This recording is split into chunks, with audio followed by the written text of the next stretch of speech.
Patients வந்து, sir நான் 5 வருஷமா தைராய்டு மாத்திரை போடுறேன். எத்தனை நாள் தான் போட்டுக்கிட்டே இருக்கிறது? அதனால எனக்கு எதுவும் சைடு எஃபெக்ட் வந்துருமான்னு கேட்குறாங்க. லீவோதைராக்சினால பெருசா எந்த சைடு எஃபெக்ட்டும் ஒண்ணும் கிடையாது. சம்டைம்ஸ் அந்த ஸ்டெபிலைசிங் காம்பனன்ட் ஒரு எக்ஸிசிபியன்ட்னு இருக்கு. அதில் சில பேருக்கு ஒத்துக்காமல் போகலாம். அதில் என்ன ஆகும்னா மைல்டு ரேஷஸ், இச்சிங் வரலாம்.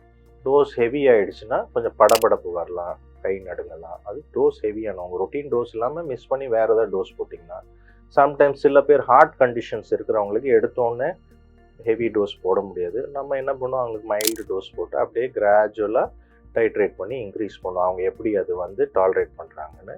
ஸோ இதுதான் காமன்னா நம்ம மைனர் காம்ப்ளிகேஷன்ஸ் எதிர்பார்க்கலாமே தவிர மேஜராக லைஃப் த்ரெட்டனிங்காக பெருசாக ஒன்றும் லீவோதைராக்சினில் காம்ப்ளிகேஷன்ஸ் எதுவும் இல்லை. அதே மாதிரி ஒரே டோஸ் எல்லாத்துக்கும் சேம் இருக்காது. நான் என் பக்கத்து வீட்டில் அவங்க 50 தான் போடுறாங்க, நான் ஏன் 150 போடணும்?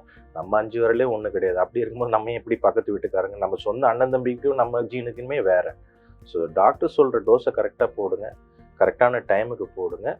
எந்த மேஜர் சைடு எஃபெக்டும் லீவோதைராக்சினுக்கும் கிடையாது.